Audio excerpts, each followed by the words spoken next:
The decision to go into medications or not is completely up to you. Everyone is unique.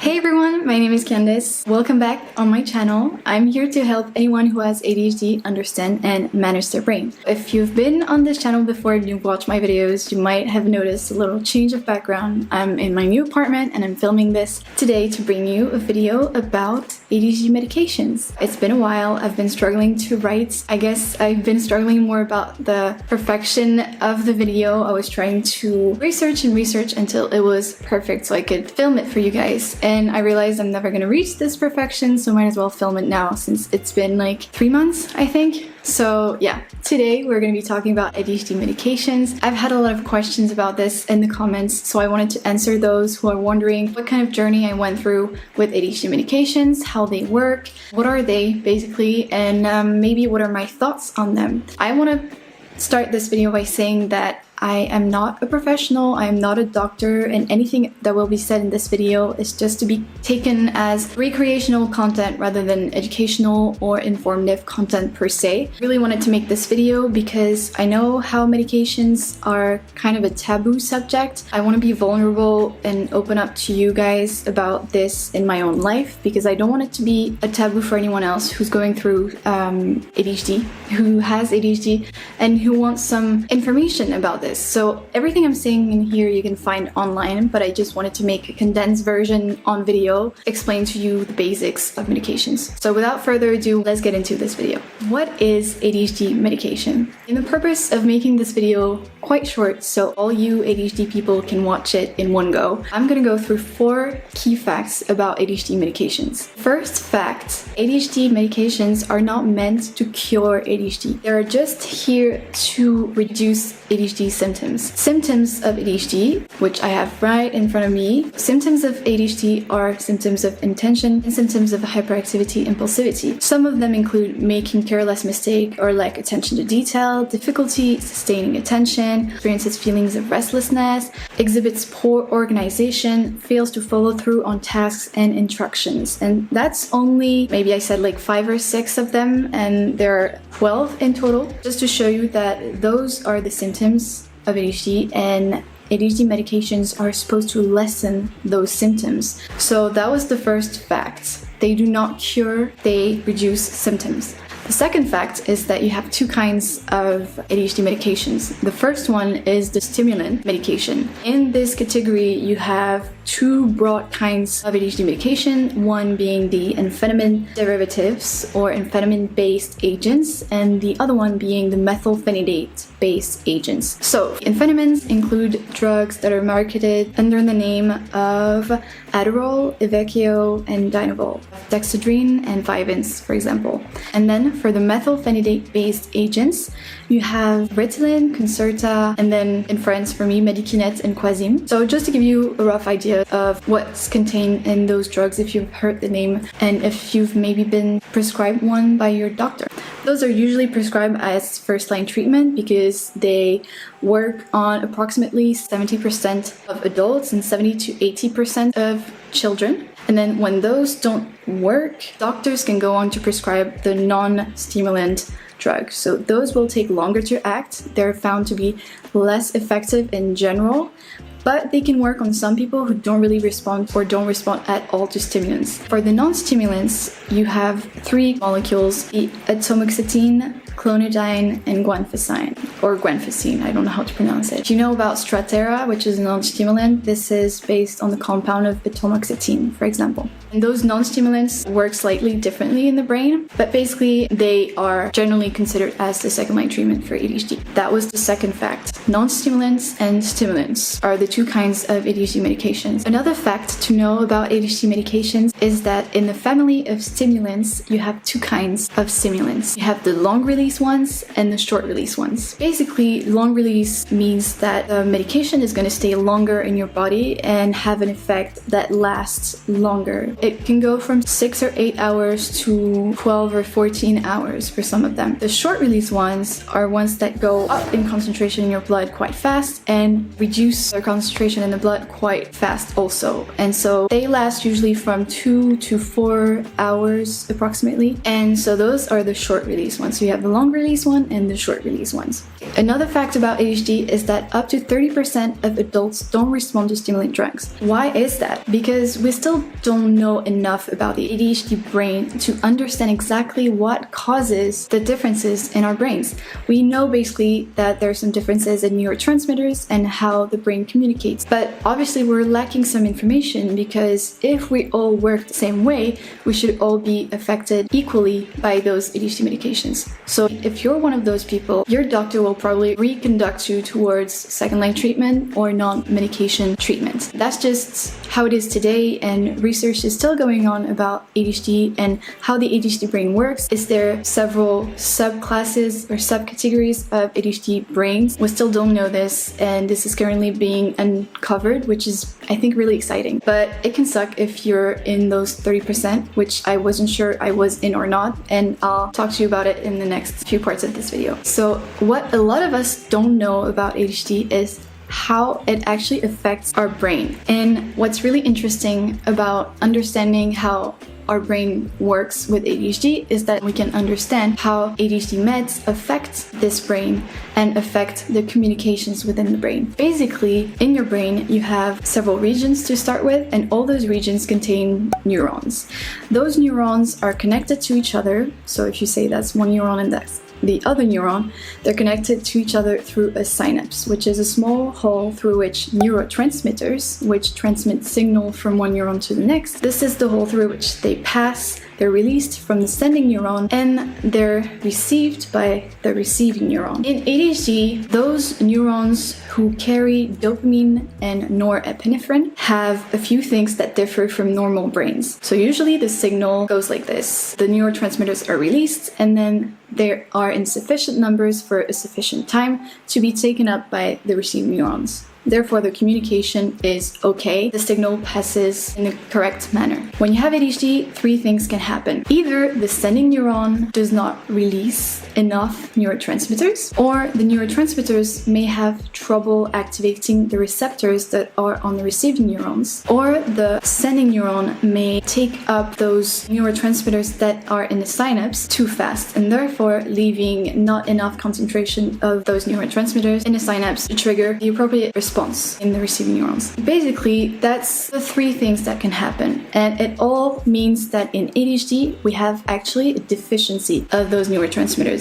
in our brain, and this deficiency causes the symptoms that I've mentioned: symptoms of inattention, lack of organization, distractibility, trouble paying attention for a long amount of time. So knowing that this is our problem, well then ADHD meds must have something to do with this mechanism, right? So what they actually do is three kinds of effects. One being that they increase the release of those neurotransmitters. So either in the cell or in the cell membrane through which neurotransmitters have to pass, they will increase this outflow of neurotransmitters, which will increase the concentration of dopamine and norepinephrine in the synapse. Secondly, they can also slow down the reintake of those neurotransmitters from the sending neuron. So that means that the dopamine and norepinephrine will stay longer in the synapse, therefore making them more likely to be taken up by the receiving neuron. And the third potential action that it can have is that it will stimulate receptors to take up those neurotransmitters. Those are the three things that can happen with an ADHD medication. So those three mechanisms of ADHD medications will have one impact, which is improving how different parts of the ADHD brain communicate between each other, which will, as a result, reduce ADHD symptoms. So now that you know how ADHD meds affect the brain of an ADHD person, I can share with you my own journey with ADHD meds, tell you what I've been through, how I went from being diagnosed to getting those meds, and basically be very transparent with you about my journey and how it affected me. This is quite a vulnerable place to be in, since, ADHD meds can be such a stigma for some people, because I think most people misunderstand what ADHD meds actually do, what they are, and don't really go look into the research that's backing them up. So I just want to clear that fog for you and just give you my honest opinion about my own experience. Again, I just want to remind you, I am not a doctor, and this is fully recreational content and not at all any educational or informative official content.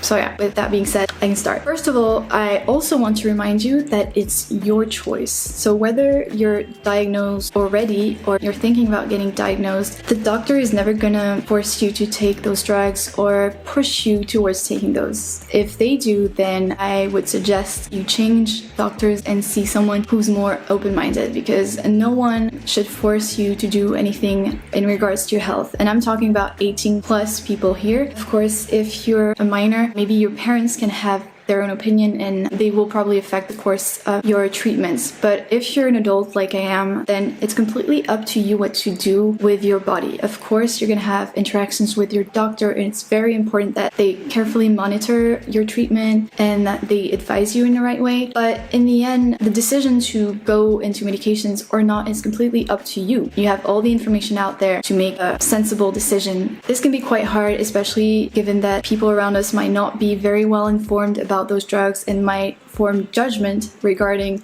us taking ADHD medications. If that's the case, I want to remind you that despite what they said, you know best and you know how to get the information that is useful for you in order to make that decision. So with that being said, how did I get here? What happened with me? Am I taking any medications? I guess you wanted to know about my own journey with them. So the short answer is yes, I tried them. A bit longer answer is I'm still trying them, as in I started a while ago, almost 2 years ago now. This is because there's been a lot of on and off periods of me trying the meds. My doctor was very understanding and I mentioned my will to try the meds. We went on a discovery together and a medical trial. So this is basically what doctors do when you want to try ADHD medication. They will put you on a low dose of a certain medication that they will have chosen for you. They will choose this based on the history that they've gathered from your previous encounters. So basically they will ask you about what kind of life do you live? Basically, when do you need to be most supported by the medication? Since this can influence the choice that they're gonna make.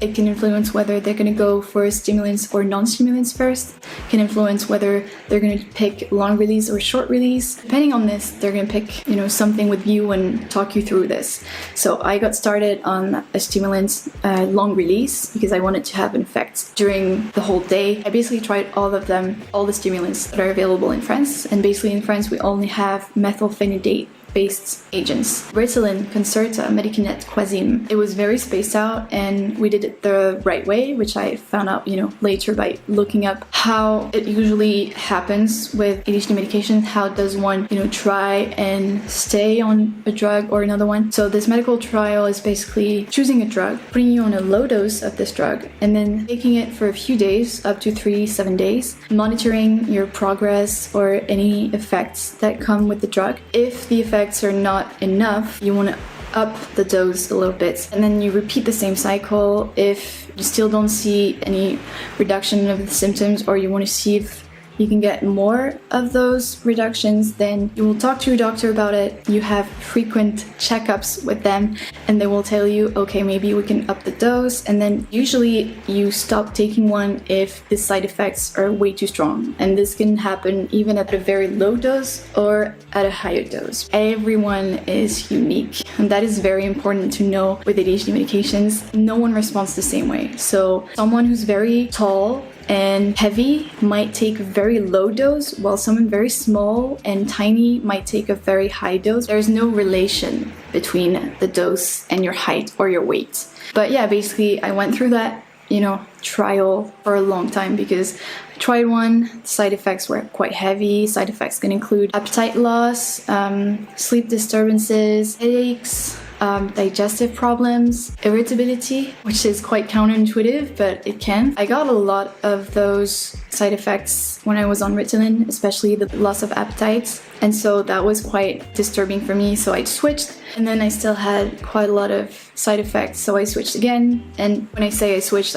obviously I had those periods of trials, waiting for a few days to see how it affected me in all areas of my life, etc. So that's kind of what happened. And I'm currently still trying with a new one. I think I found my dose. I'm taking it every day. It really does make a difference in my work when I take it or when I don't. I can see the improvements in focus. I can stay much longer focused on one task at a time. I can go to the end of a task. It's way easier for me to plan and organize my work life and my projects and stuff. And I'm way less impulsive and overall more, calm with my thoughts. So it does affect me positively. And then my worry is the side effects. I have some kind of rushing feeling when I take it in the morning, and I think this happens to a lot of people from what I've gathered. It's kind of a feeling that you're gonna explode or like burst into flames and you just want to run. Those side effects can be counteracted if you take the medication at the right time, etc., etc. And all those things can be taken care of by